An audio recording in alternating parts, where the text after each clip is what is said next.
Welcome to another deep dive. Get ready, because today we're really jumping into a whole stack of source material. Yeah, we've got these YouTube transcripts all focused on the Tangail district in Bangladesh. Exactly.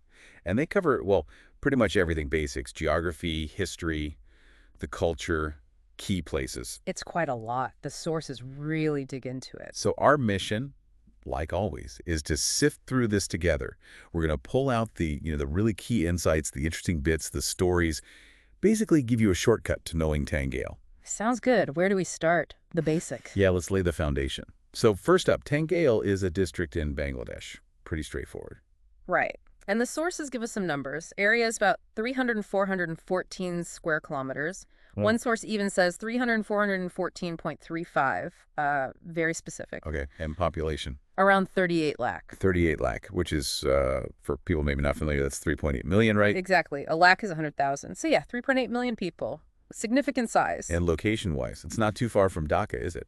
No, relatively close. The sources say like 83 to 97 kilometers. Depends if you're going by bus or train, that kind of thing. Right, makes sense. So it's well connected. And it has borders with several other districts. It does, yeah. To the east, there's Mymensingh and Ghazipur. Mm-hmm. West is Sirajganj. North is Jamalpur. And then south, you've got Dhaka and Manikganj. So it's kind of centrally located in that wider region. And administratively, they call it an S-class district. What's that about? Yeah, that's based on how many sub-districts or upazilas it has. Tangail has 12. 12 upasilas. Okay. And then it breaks down even further. 14 police stations, thanas, 11 municipalities, Porsovas, 110 unions.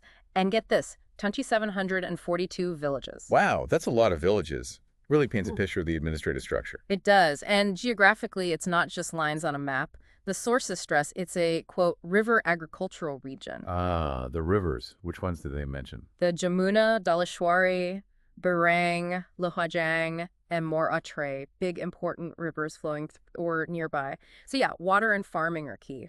And for the map enthusiasts, they even gave coordinates. Oh, yeah. 24 degrees, 1 minute to 24 degrees, 47 north latitude, and 89 degrees, 44 to 90 degrees, 18 east longitude. Very precise. And education rate was mentioned too, 52.5%. Okay. And compared to other districts in this division, Dhaka division, how does it stack up? It's actually the largest by area and second largest by population. So yeah, it's a pretty major player in the Dhaka division. That gives us a really good starting point. Okay, so the name, Tangail. How did that come about? Sounds like there isn't one single answer. No, definitely not. The sources are clear on that, no consensus before around 1866. And interestingly, older maps, like one from 1778 by Rennell, actually call the area Atia. Atia, so that was the older name. Seems like it. And the most popular story, the one you hear most, involves someone called Tengu Sahib. Okay. He was apparently an indigo planter, and he built a raised path, like an embankment, they call it, an ale, locally near his indigo factory. This was in the Atia area. So people started calling it Tengu Sahib's ale.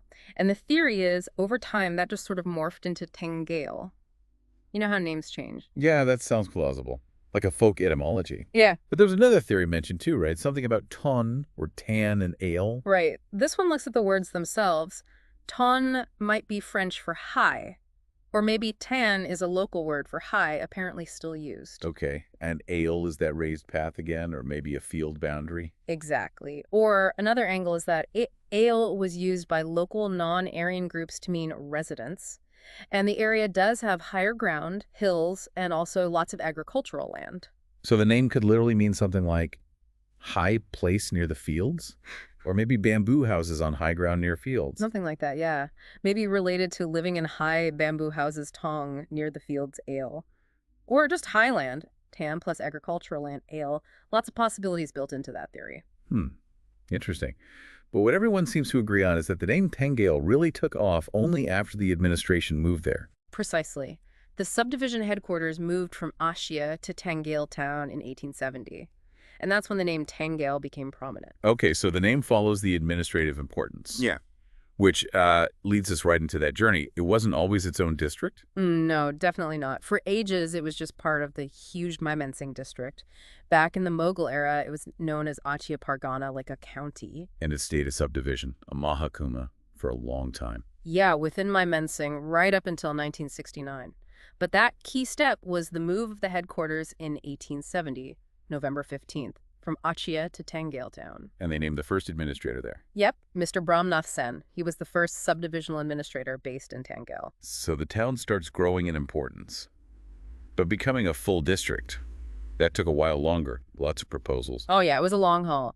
Interestingly, one source mentions a very early push during the Bengal famine of 1943. Really? During the famine? Yeah. The food minister then, Hussain Shahid Suhrawardy, apparently suggested making Tangail a separate district. The idea was it might help manage food distribution better. Didn't happen then, but it shows the thought was there early on. Fascinating. So the need was recognized. Seems so. Then, after partition in 47, there were more formal proposals floating around to break up Mymensingh. Ideas like districts named Nasirabad, Khairabad, and Tangail. And key political figures got behind it. Absolutely. Maulana Abdul Hamid Khan Pashani, the Muslim Jonor Netta, he was a major voice pushing for Tangail district status. And it became like a real political demand. It did. Mm. Apparently, when Khawaja Nazimuddin, the East Bengal prime minister at the time, ran for election in Tangail, local leaders presented him with a 17-point list of demands, and making Tangail a district was right up there. Shamsul Haq, who later helped found the Awami League, was involved in that, guided by Fashani. So it ended up in party platforms. Yes. The Jupso Front, the United Front, they put Tangail district status in their manifesto for the 1954 election, and they won. So they gave it momentum. Huge momentum. Then in 1960-61, the Pakistan Economic Council actually approved a plan to split Mymensingh into Momin Shahi, Khairabad, Nasirabad, and Tangail. So approval, but still not done. Not quite. More proposals followed in 62 and 65. The 65 one was interesting. It suggested combining Tangail and Maniganj subdivisions into one district, plus a new subdivision in Gopalpur. Complex plans. What held it up? Well, the 1965 Indo-Pak War put the brakes on things again. Politics and conflict, you know. Right. So it dragged on until 1969. Finally, yes, December 1st, 1969, the Tangail subdivision was officially upgraded to a district, became the 19th district of what was then East Pakistan. Who did the honors? The inauguration was done by Governor Admiral S.M. Ahsan, and the first deputy commissioner, the D.C., was Mr. A.N. Kalamullah. Quite a journey. It's funny, though, you mentioned one source that they still use the old name sometimes. Yeah, even into the early 70s, like 1974, some village statistic reports apparently still referred to Kasba Atia. Shows how sticky those old names can be. Okay, so shifting from the admin stuff to maybe what Tangail is most famous for, the sources really emphasize its traditions, especially weaving. Oh, absolutely. The Tangail Saree, it's iconic. The sources describe Tangail as like an ancient traditional hub in Bangladesh's whole textile history. And it's not just known locally. No way! Famous across Bangladesh, India, but also internationally. Pakistan, Sri Lanka, even Europe and America, they have exhibitions featuring them. The quality is renowned. Where's the heart of it?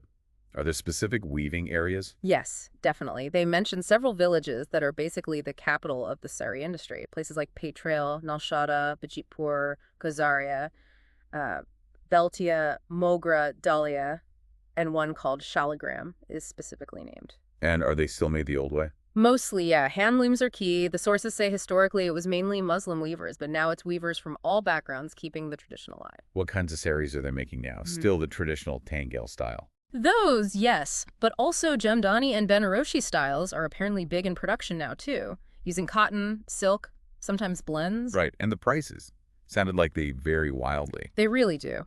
A basic cotton one might be, say, TK 2200, 2300, but you can find simpler ones starting around TK 500. Then they go up, 7,000 plus for cotton silk mixes. And if you get into the really fancy exclusive silk or Jamdani work, you could be looking at TK 40,000 or even 45,000 plus. Wow, that's a huge range, from everyday to serious luxury. Exactly. Shows the breadth of the craft. And these weaving villages, like Patrail and Nalshota, they're apparently full of showrooms and workshops. You could probably spend days just looking at sarees there. I bet. Okay, besides the sarees, what else is Tangail known for? Sweets. Yes. Porabari chomchom. It's a famous sweet from there. Very well known. And pineapples. I saw that mentioned quite a bit. Oh, yeah. Madhupur Upazila, one of the sub-districts, produces the most pineapples in the entire country. So Tangail is really famous for its pineapples. Okay, chomchom, pineapples. Anything else stand out? Honey is mentioned. Yeah. And wood from the Gazari forest. And then there's this really unique thing, giant roadies. Giant flatbreads. How Yeah, do you like deliver them? unusually large. The sources even name a specific place, Mojid Bai's Hotel in Croatia, as being famous for making these huge ratis, a real local specialty. Huh. I'd love to see one of those. Okay, let's switch gears a bit. The sources also talk a lot about these grand old houses, the Jomidar Barras landlord estates. Yes, they're presented as really tangible links to Tangail's history and heritage. The Mohera Jomidar Bari in Mirzapur gets a lot of attention. Described as really beautiful, right? Almost like paradise. Yeah. And something about Spanish architecture. Yeah, picturesque setting. There's a theory it was inspired by Cordoba in Spain, architecturally. Its history starts around the 1890s, built by two brothers, Kali Charan Saha and Ananda Saha. How do they make their money? Trading salt and lentils, apparently, in Kolkata. They came to Mohera, bought a ton of land, 1,174 shataks, that's a local land measure, quite a bit of area, built the big house, got into money lending, and generally developed the area. And they grew their holdings. Later, they got part of the 24 Parganas area from the Croatia landlords. This was after the British brought in the Jomidar system formally. A descendant named Rajendra Roy Chowdhury managed things later on. And the house itself was like a whole complex. Yeah. Multiple main buildings. Maharaj Lodge, Ananda Lodge, Chowdhury Lodge, Kalacharan Lodge, plus the Naib Kachari for admin, houses for staff and relatives, a temple. And ponds. There were ponds, too. Several. A big one out front called Bishaka Sagar, that was apparently the drinking water source for the area. Then behind the house, two more large ones, Pasha Pukur and Rani Pukur, just for the family. The sources shared a really wild anecdote about one of the family members, too. Ah, yes. Jarindra Roy Chowdhury. He was apparently an honorary British judge, and he had a pet tiger A pet tiger. named Fulashwari. Yeah. Kept in a cage at the Kachari house. It gives you this flash of incredible wealth, maybe eccentricity. Owning a pet tiger is definitely not your average thing. Not at all. Quite a detail. But despite that level of, well, grandeur, they were involved in the community. They were, yeah. The sources make a point of their philanthropy. Started schools at Mohera Ananda High School in 1890. Built temples, roads, provided wells and water facilities. They invested locally. Which makes what happened next during the 1971 war even more tragic. Yeah, this is a really dark chapter. May 14th, 1971, the Pakistan army attacked the Jomidar Bari. And crucially, the sources say they were helped by local collaborators, Rajakars, al-Badrs. And it got brutal. Extremely.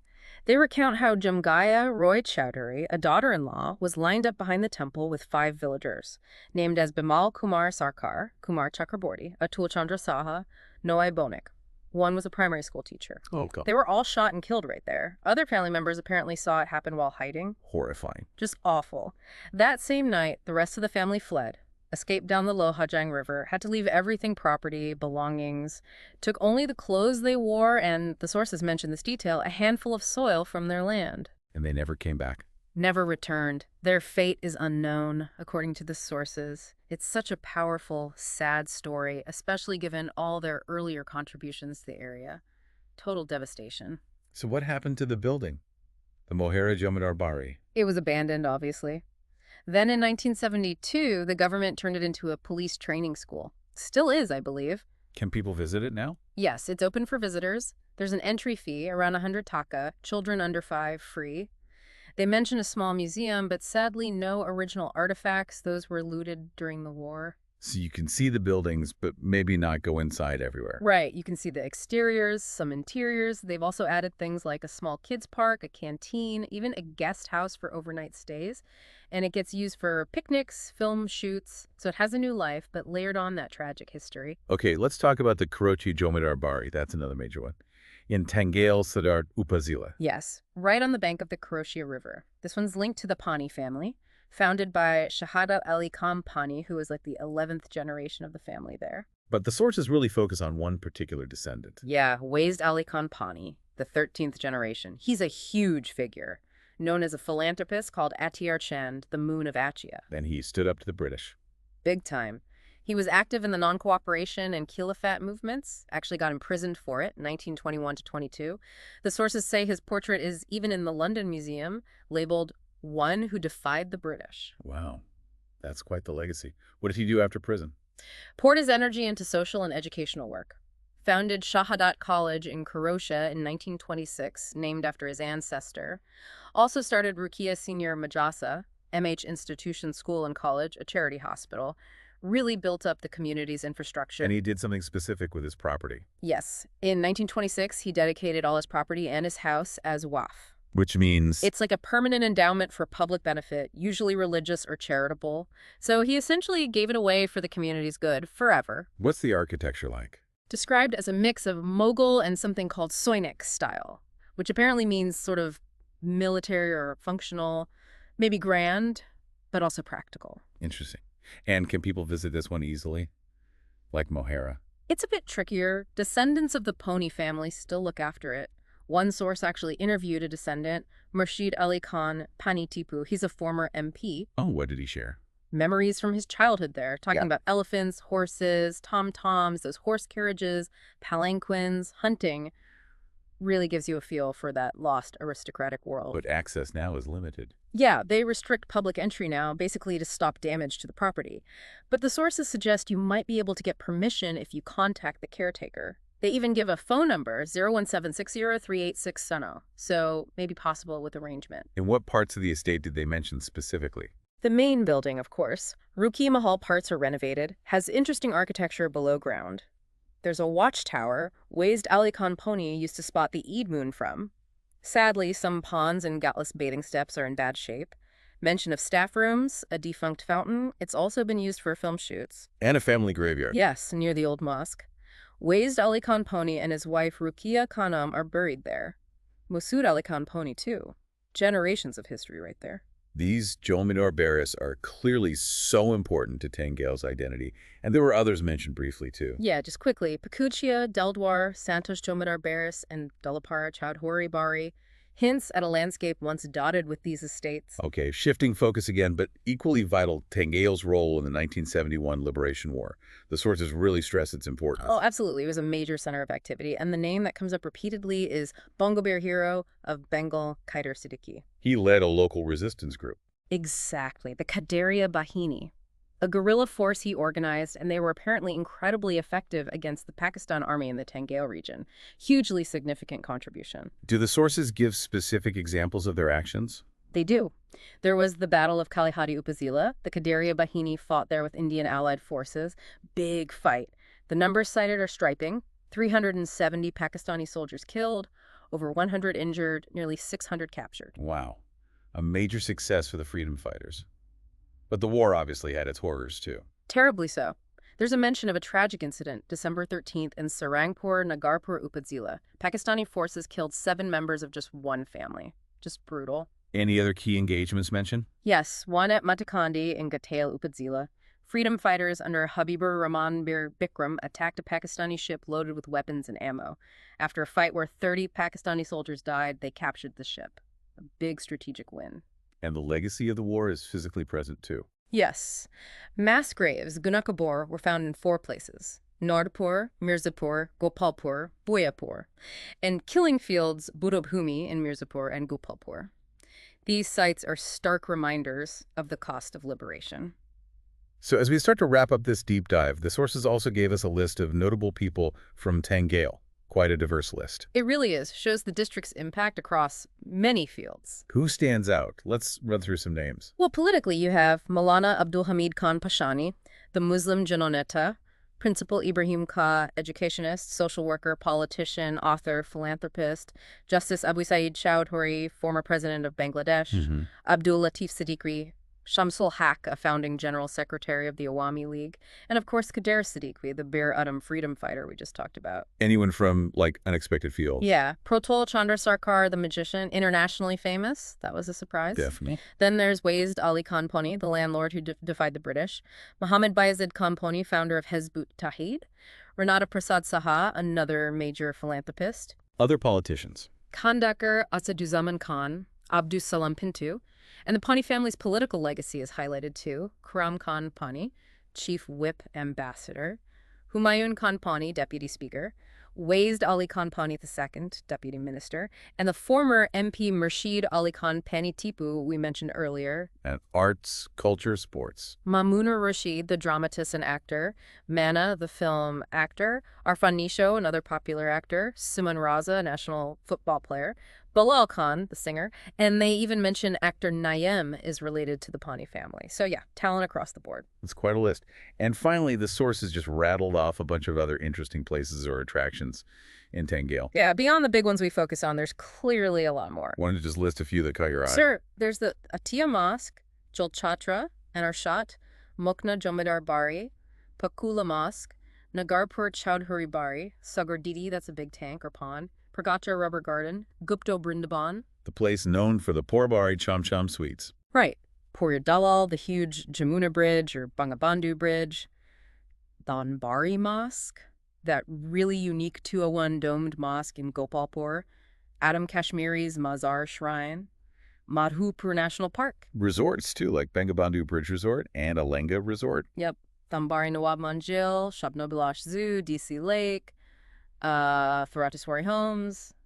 It's a long list. You could definitely plan a whole trip just based on that list. Yeah. Really shows the depth there. So yeah, that's our journey through the sources on Tangail. From the basic geography and admin history, the name origins, the amazing weaving tradition, those incredible complex stories of the Jemedar Barris. Its role in the Liberation War, the people who came from there, it's a lot packed into one district. It really is. And it's amazing how much richness you find just by digging into these available sources, like the transcripts we used. Absolutely. Tangail clearly has layers upon layers of history and culture. Which leaves us, and you listening, with some interesting things to think about. Yeah, here's a thought to maybe chew on. You look at places like Mohera or Karoshia Jomedar Bari, sites of incredible history, beauty, but also deep trauma. How does a place like Tangail balance preserving that difficult, complex past with, the practical needs of today, tourism development? How do you honor history while moving forward? That's a big question. Or think about the weaving. This ancient craft, the Tangail Saree, it's globally famous, but it's still done largely by hand. In today's world, with fast fashion and global economics, what's the future for maintaining that unique cultural identity and supporting the artisans who are the keepers of that tradition? Lots to consider. We hope this deep dive has given you a good handle on Tangail, maybe sparked some curiosity to dig deeper into whatever part of its story grabbed you the most.